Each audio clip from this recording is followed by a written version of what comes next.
Assalamualaikum warahmatullahi wabarakatuh. Salam sejahtera untuk kita semuanya.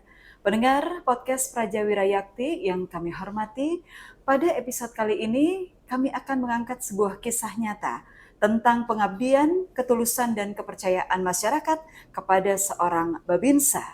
Sosok ini bukan hanya dikenal sebagai prajurit TNI AD semata, tetapi juga sebagai putra daerah yang kembali ke kampung halamannya untuk melayani dan membantu masyarakat dari hati ke hati. Baik, telah hadir bersama kita Serka Nopius Cikwa, seorang Babinsa Koramil Kelila Kodim 1702 Jayawijaya, Korem 172 Praja Wirayakti yang telah mengabdi kurang lebih selama 25 tahun. Baik, langsung saja saya menyapa kehadiran beliau. Selamat pagi. Selamat pagi, Bu. Gimana kabar nih, Pak? Baik, Sehat ya? sehat. Oke. Terima kasih Bapak bisa hadir sebagai bintang tamu ya untuk Iya, berbagi cerita tentang pengalaman Bapak selaku seorang babinsa iya, kepada kita semuanya.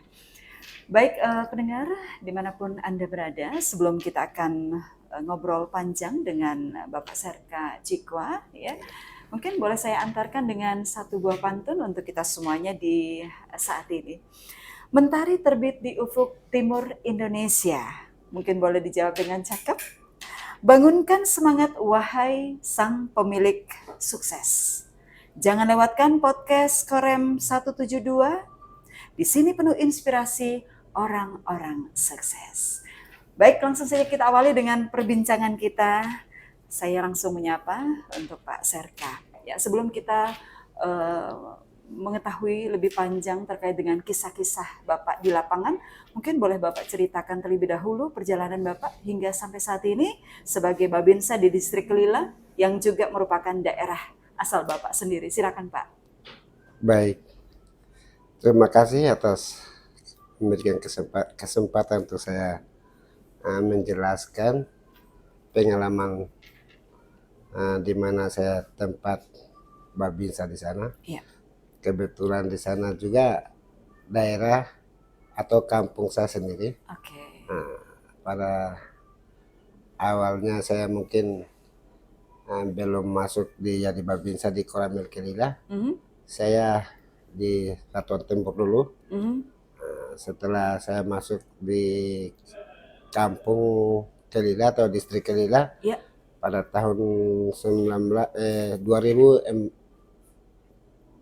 ya 2014 saya masuk ke sana. Memang pada awalnya di sana daerah kurang kemajuan, artinya di dalam Artinya di segi daerah pedalaman iya Pak ya? daerah Oke. pedalaman, kemudian beradaptasi dengan orang saudara-saudara kita dari luar kurang pendekatan. Kurang pendekatan. Padahal Bapak adalah putra asli Saya asli dari dari Kelila, Kelila ya? iya. Oke. Akhirnya saya menggali dari hati ke hati. Oke. Jadi permasalahan-permasalahan atau di dalam usaha-usaha mereka, saya sebagai anak daerah saya harus memberikan contoh yang terbaik untuk mereka. Oke. Nah, apa yang Bapak lihat dari masyarakat yang ada di sana ketika Bapak datang pertama kali di kampung halaman Bapak sendiri? Ya, memang banyak yang mereka belum puas. Belum puas. Di segi ekonominya, di segi permasalahan-permasalahan, Kesejahteraannya. Jadi keluhan mereka diaspirasikan dengan bahasa umum. Adapun ASN ada di sana, tapi belum sentuh sampai di masyarakat. Belum sentuh sampai di masyarakat. Oke. Keluhan mereka belum pernah melihat. Itu di tahun 2014 ya Pak Itu Cikwa ya 2014 saya baru pindahnya ke sana, ke Koramil Kelila. Koramil Kelila. Oke. Nanti Berarti sambil berjalan saya sambil pelajari. iya. Iya. Jadi kekurangan ternyata begitu. Jadi saya sudah mulai pendekatan karena saya lebih mengerti bahasa. Saya bahasanya sama dengan masyarakat saya, Kita saudara-saudara di sana. Jadi keluhan mereka saya lebih mengerti. Oke. di dalam perjalanan kan Bapak mempelajari ya. Iya, Berarti memang dari dalam hati bahwa saya yang harus bisa merubah itu. iya, Itu betul. janji Bapak. Iya, Oke. Dan itu Bapak laksanakan sampai saat ini. sampai saat ini. Luar biasa, puji Tuhan ya. Siap. Oke, kemudian Pak Serka, Bapak dikenal sebagai babinsa terbaik Iya, karena pendekatan yang dilakukan dari hati ke hati seperti Iya, yang tadi Bapak iya. katakan ya. Menurut Bapak apa kunci utama agar masyarakat di sana bisa percaya kepada babinsa dan juga TNI Angkatan Darat? Kepercayaan ini kan kadang susah ya. Iya, Oke. benar. Jadi memang benar kepercayaan itu orang dilihat biasa-biasa, tapi yang orang memberikan contoh dulu. Oke. Ya. Jadi Pertama itu kita harus berikan contoh. berikan contoh Baik, dulu terus? dari diri kita sendiri.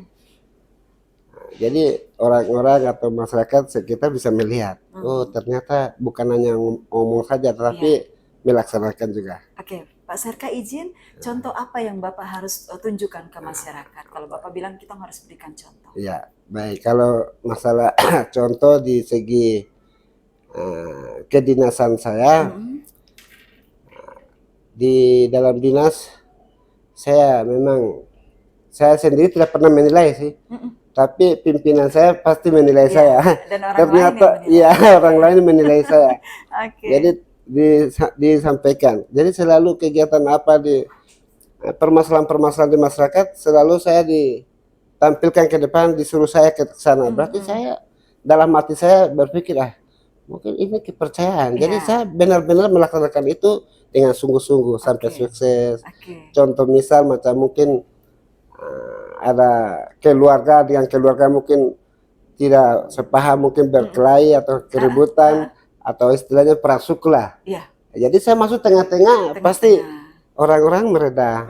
Karena Bapak yang tahu situasi dan ya betul. Dan saya bisa membayangkan ketika Bapak tampil dengan Bapak punya kedisiplinan, kemudian Bapak punya contoh yang baik di saudara-saudara Bapak di kampung sana, pasti mereka bilang, kita Bapak tentara ini luar biasa. Kenapa kita terhebat seperti dia? Mungkin begitu ya Bapak ya? Oh luar biasa. Iya, dalam menghadapi masyarakat, terutama di daerah pegunungan, saya mau bilang ini Bapak punya masyarakat sendiri ya. Pasti Bapak pegang prinsip terkait dengan kehidupan Bapak, dan itu harus menjadi contoh untuk mereka. Prinsip apa yang Bapak pegang? Jadi prinsipnya begini Bu, kalau sementara saya, jadi awalnya ada sih, cuma tidak terlalu dari teman-teman saya pendekatan dengan masyarakat, tapi isi hati mereka tidak setulusnya atau tidak tersampaikan kepada mereka.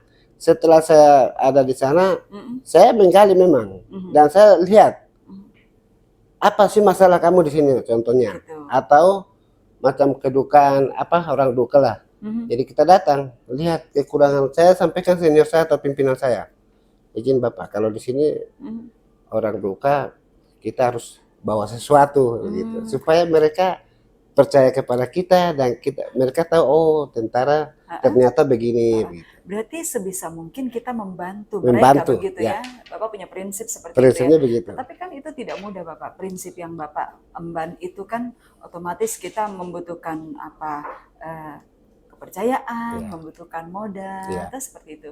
Artinya misalnya di orang duka kita datang kan, kita berusaha berbuat apa yang bisa kita lakukan, dan itu Bapak lakukan. Seperti itu ya. Oke, kemudian di salah satu permasalahan yang sering terjadi di masyarakat, tadi sempat Bapak bilang ada peperangan, ada konflik ya, mungkin ada salah paham begitu ya di masyarakat kita, atau mungkin ada perampokan, pencurian, mungkin seperti itu Bapak. Itu bisa terjadi di masyarakat ya. Saya tidak bilang mungkin di kota saja, tetapi di daerah kampung-kampung jadi demikian. Apa yang Bapak lakukan ketika menghadapi hal seperti itu? Jadi kalau masalah konflik atau permasalahan pencurian, itu pasti masyarakat tidak serta-merta langsung datang ke saya, tetapi mereka sesuai prosedur mereka tahu mungkin pengurusannya di kepolisian.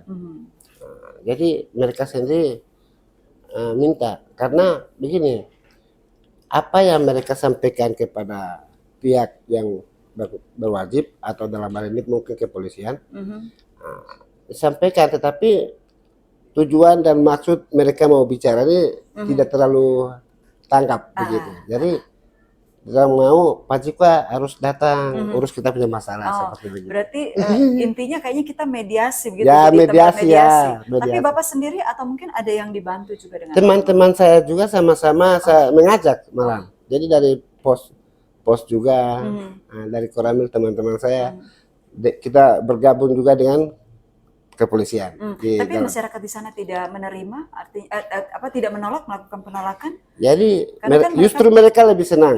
Lebih senang kalau kita membahas masalahnya mereka. Jadi pasti saya tanyakan ke mereka. Jadi harus bicara dengan bahasa mereka. Jadi saya lebih mengerti bahasanya dan tujuan maksudnya saya paham. Jadi kalau masalah memang harus dia benar ya benar, kalau salah untuk apa saya mau benarkan. Jadi sebelum saya bicara tidak memihak di salah tidak bisa saya memihak. Nah, itu salah satu kepercayaan dari masyarakatnya itu. Jadi kalau Bapak Jikwa tuh bicara tidak memihak begitu. Iya. Jadi tapi minta maaf Bapak, mohon izin saya potong. Bapak melakukan pendekatannya dengan sistem halus, dengan hati, atau mungkin sedikit kekerasan, mungkin ada sedikit tinggi begitu, tidak juga? Oh tidak. Jadi kalau memang orang yang salah, tetap saya mungkin sebagai nasihat tidak bolehlah begitu. Iya. Jadi kalau orang benar untuk apa kita salahkan juga. Baik, terima kasih Bapak. Seperti begitu. Nah, berarti saya mungkin bisa simpulkan bahwa Bapak Jikwa ini sebagai penerjemah juga, ya, sebagai mediasi juga ketika ada konflik yang terjadi seperti itu ya.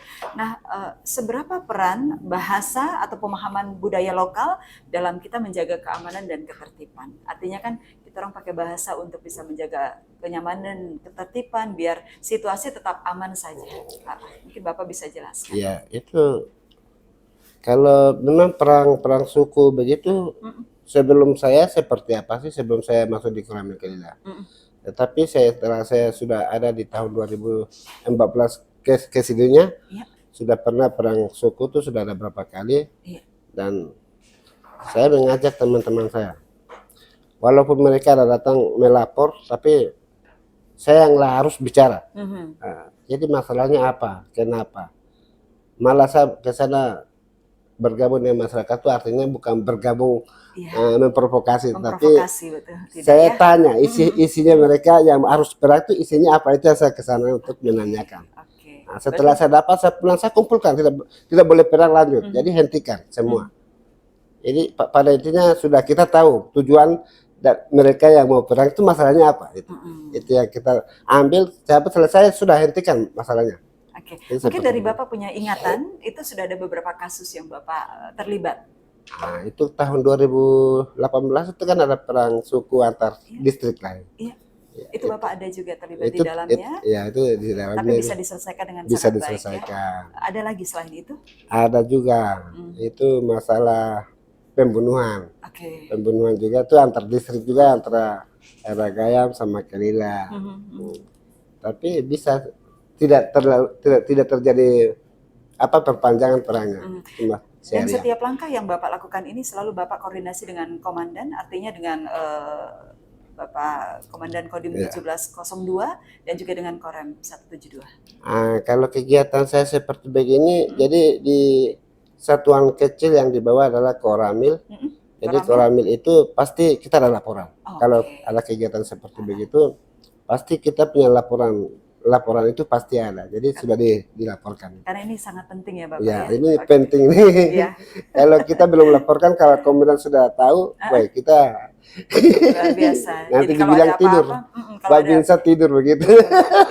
Bahwa kita kerja ya. Ya, kerja. Baik, kita beralih kepada satu permasalahan yang saya dengar-dengar ini Bapak buka toko sembako, kios sembako, tetapi juga di dalamnya ada proses pemberdayaan ekonomi masyarakat lewat buatan tangan dari istri Bapak. Mungkin Bapak bisa ceritakan itu. Ya, benar. Itu juga saya sebenarnya bukan saya mau cari apa, tetapi cuma kasih pandangan kepada masyarakat saya juga.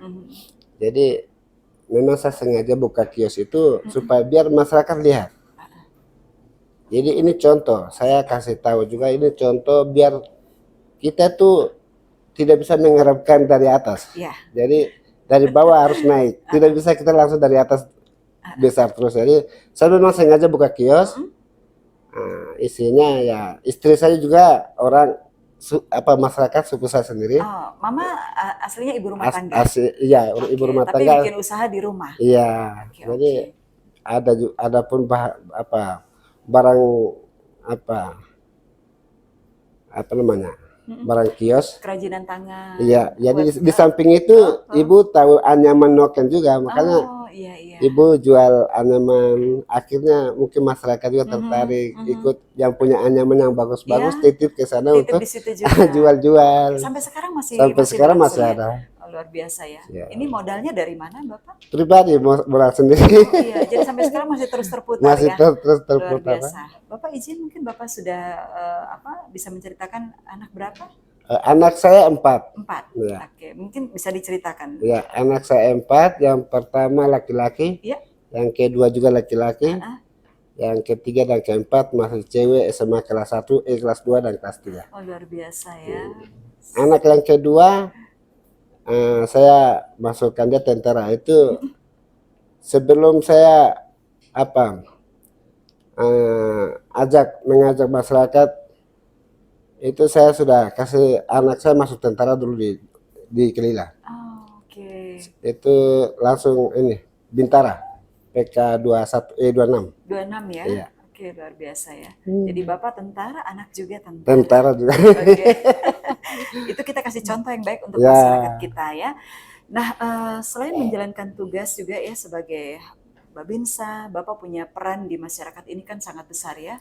Di bagian sosial, di bagian ekonomi, ini Bapak memberikan contoh yang baik ya. Nah, masyarakat ada yang mengikuti jejak Bapak seperti itu atau tidak? ada banyak Banyak yang ya? ikut jejak saya, karena saya selalu kasih tahu adik-adik, terutama anak-anak yang penerus lah. Mhm. Jadi karena saya dari tentara, Iya, saya tidak mungkin bawa mereka di pemerintah daerah, mungkin tidak iya, mungkin lah. iya. Jadi kalau ada yang mau ikuti saya punya jejak, saya mengajak memang. Mhm. Jadi banyak juga contoh yang saya antar anak-anak dari distrik Kelila jadi tentara sudah mungkin sekitar 10 lebih ada. 10 lebih. Iya, Itu mungkin Bapak bisa ceritakan bisa. bagaimana prosesnya Iya itu. sampai bisa putra-putra daerah dari Iya, Kelila ini iya. Bapak bisa usahakan untuk menjadi tentara. Baik. Jadi memang saya sudah memberikan contoh dari diri saya sendiri, dan itu pun saya sudah sampaikan setiap ada perkumpulan mungkin di gereja, ada kegiatan apa besar-besar begitu, karena mereka memberikan saya kesempatan untuk bicara dalam hal itu keamanan. Jadi di sana ada kegiatan besar-besaran pasti dong panggil saya. Oh iya. Pasti bapak-bapak yang tua itu dong panggil. Eh, Mungkin dari bapak keamanan mau sampaikan, ya jelas saya beri sampaikan. Berarti ini memang mendapatkan kepercayaan betul dari Kepercayaan masyarakat dari kita yang ada tokoh agama, dan Bu. itu sebenarnya tidak mudah Bapak ya. Iya. Tapi Bapak bisa membangun itu dan bisa mendapatkan kepercayaan dari masyarakat Iya. kita di Kelila ya. Sedikit mungkin terkait dengan tadi usaha yang Iya. mungkin tidak sempat saya gali lagi terkait dengan apa Bapak mendapatkan uang dari situ, terus kemudian mendapatkan keuntungan dari kerajinan tangan yang ada. Apakah Bapak punya prinsip bahwa masyarakat jangan tunggu apa bantuan dari pemerintah, mari kita orang bikin satu lapangan pekerjaan begitu? Kalau itu saya Atau belum. masih menunggu bantuan dari pemerintah? Iya, kalau memang itu contoh, saya bilang contoh. Jadi pada umumnya sudah tahu lah kalau kita orang Papua itu yang ada berkat sudah ada kegiatan apa pasti habis di situ. Satu kali ya, tidak pikir jangka panjang Tidak ya. bisa begitu, ada berkat begitu. Jadi berkat yang ada mungkin kita bisa membantu orang lagi duka, atau ada kegiatan gereja, atau ada orang yang bayar masalah, pasti kita bakal sumbang. Jadi saya kembali ke kampung ya sesuaikan kegiatan itu.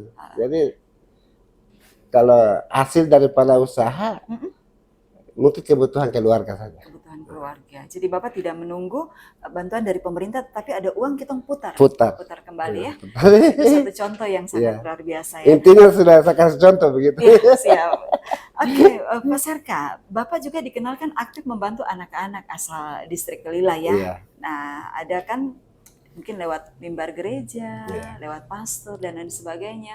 Mereka punya perasaan ketika Bapak menawarkan untuk jadi tentara, kemudian orang tuanya dong punya perasaan seperti apa ketika Bapak mau bawa saya sebagai contoh, yang lain juga harus ikuti saya Ya. punya jejak.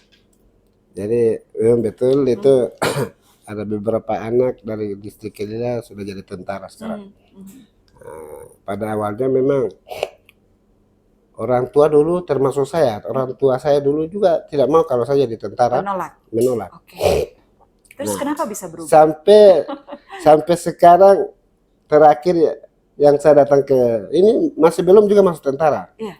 Karena orang tua saya itu keluarga saya orang tua yang di sana tuh trauma karena dulu ada kejadian gejolak di Kelila tahun 77 itu.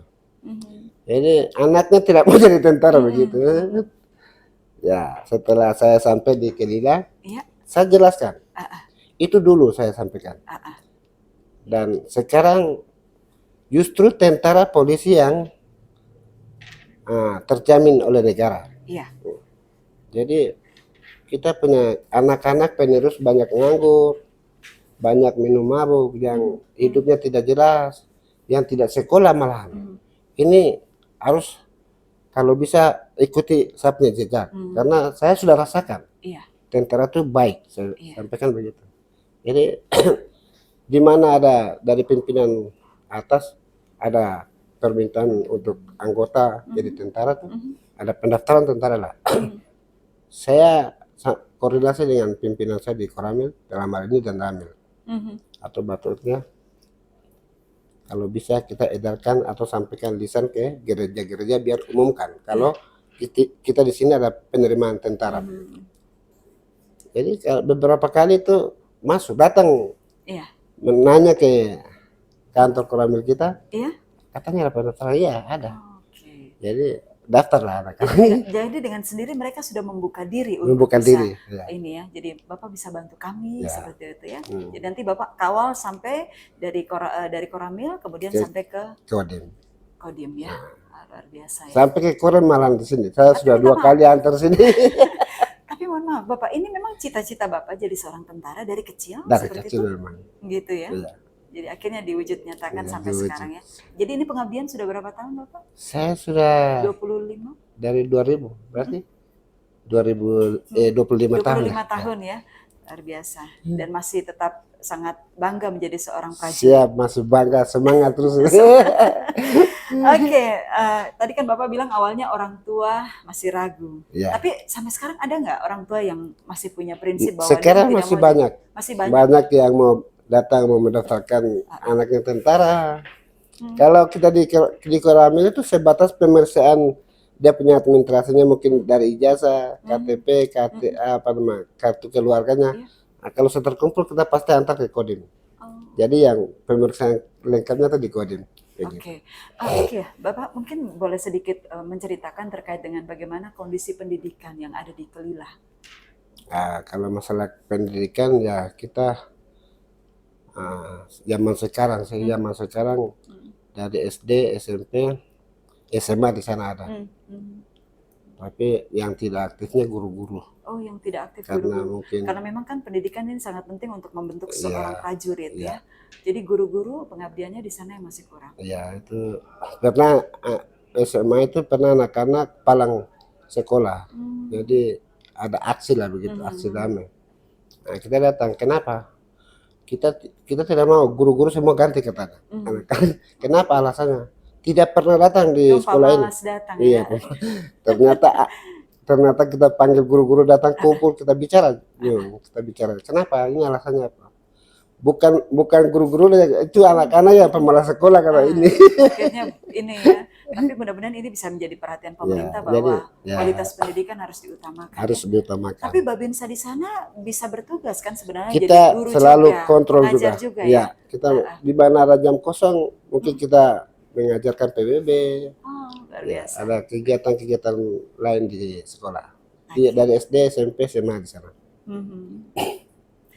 Baik, Pak Serka, kalau sampai saat ini mungkin menjadi seorang prajurit itu kan sebenarnya tidak mudah ya. Itu dibutuhkan fisik yang bagus, kemudian gizi yang terjaga. Apakah anak-anak yang ada di Kelila sana itu sudah sangat diperhatikan untuk proses itu? Kalau Bapak melihat seperti itu? Kalau sebenarnya itu belum 100%. 100%, belum. Oke. masih mungkin 50% begitu. Mhm. Karena dia perlu diperhatikan oleh pemerintah daerah. Mhm. Gitu ya. Jadi macam jangankan SMA, ya jangankan SD, SMP, SD, iya. SMA saja sampai sekarang itu Mhm. kalau mau bilang materi ya agak miring sedikit. Oh gitu Jadi ya. memang harus aktif guru. Oke. Baik, selama 25 tahun Pak Sarka, apakah Bapak punya sebuah pengalaman dari Bapak secara pribadi? Apakah mungkin Bapak pernah merasakan sesuatu hal yang membuat Bapak sedih dengan kondisi masyarakat yang ada di sana? Karena kan Bapak sebagai salah satu contoh ya. Iya. Bisa diceritakan? Mungkin di Kelila saya berapa tahun? Mungkin sudah menjalan 12-13 tahun ini. Mhm, mhm, Ya, saya rasakan di sana dari dulu sampai sekarang itu memang belum ada perubahan karena mhm, yang saya kasihankan itu masyarakat saya belum penuh diperhatikan di sana mhm. dari pemerintah. Dari pemerintah ya. Jadi kita sebagai Babinsa Mhm, selain tugas mhm, secara pribadi juga pun datang mhm, kekurangan mereka itu. mhm. Jadi apalagi saya sebagai anak daerah di situ, Iya, saya sangat, punya beban moral, punya ah, beban ini ya, ya, sangat besar ya. sangat besar sekali di sana. Oke, Saya rasa macam kasihan begitu. Saya kasihan. datang Mhm, di mana kekurangan, apa mereka yang rasa mungkin sedih kah, mhm. datang. Sebisanya kita membantu. Sebisanya kita bisa bantu. Oke. Nah, ini kan Bapak punya anak 4 ya. Ya, Pendidikan mereka sudah sangat baik menurut saya ya. ya. Nah, menurut Bapak sebagai seorang Babinsa, Bapak punya kesejahteraan sampai saat ini seperti apa? Kesejahteraan dari, Ekonomi keluarga, apakah sudah mencukupi atau? ya kalau saya sesuaikan saya punya gaji gaji yang saya diberikan oleh negara Ya, dan saya sekolahkan anak-anak saya uh, lewat gaji uh, dan lebihnya tidak ada. oke. Jadi anak-anak saya yang pertama sudah kerja itu kerjanya di perusahaan Freeport Tembagapura Mm-mm, Timika. mm-mm. Yang kedua sudah jadi tentara, yang ketiga dan yang empat itu masuk sekolah. Itu pun tidak bantuan apa dari pemerintah daerah, tidak, itu dari tanggung jawab orang tua lah begitu. Tanggung jawab orang tua. Berarti yang pertama sebenarnya sudah bisa membantu, yang kedua juga sebenarnya Iya, sudah bisa jadi membantu ya. anak Oke. pertama kedua ya masih bantu adik-adiknya begitu. Oh, tapi tadi intinya saya dapatkan satu prinsip ibu bahwa Bapak sangat bersyukur Ya, menjadi saya seorang begitu. prajurit bangga dan bersyukur. Iya, Seperti itu. begitu. Harapan ke depan Bapak seperti apa untuk kehidupan Bapak? Mungkin dalam 10 tahun mungkin saya dinas aktif. Mm-mm. Jadi Masih ada pikiran, 10 tahun lagi. ya, Oke. pikiran saya sudah, yang penting sehat, Uh-uh. senang Mhm. dan bisa pensiun dengan sehat saja begitu. Oke. Dan untuk mempersiapkan masa pensiun, apakah punya lahan yang untuk dikelola selain ada kios dan lain sebagainya? Kalau untuk pikiran itu kayak kampung saya di sana kampung sendiri. Oh iya. Jadi tidak terlalu pikir untuk tanah, untuk bikin apa, lahan sudah ada memang. Oke. Intinya rumah sudah ada begitu saja. Jadi siap menikmati masa tua Ya dengan seperti sukacita begitu. ya. Baik, terima kasih Bapak, sukses, Tuhan berkati dan selalu mengutamakan keluarga di Ya, atas segala macam ya. terima Oke, kasih.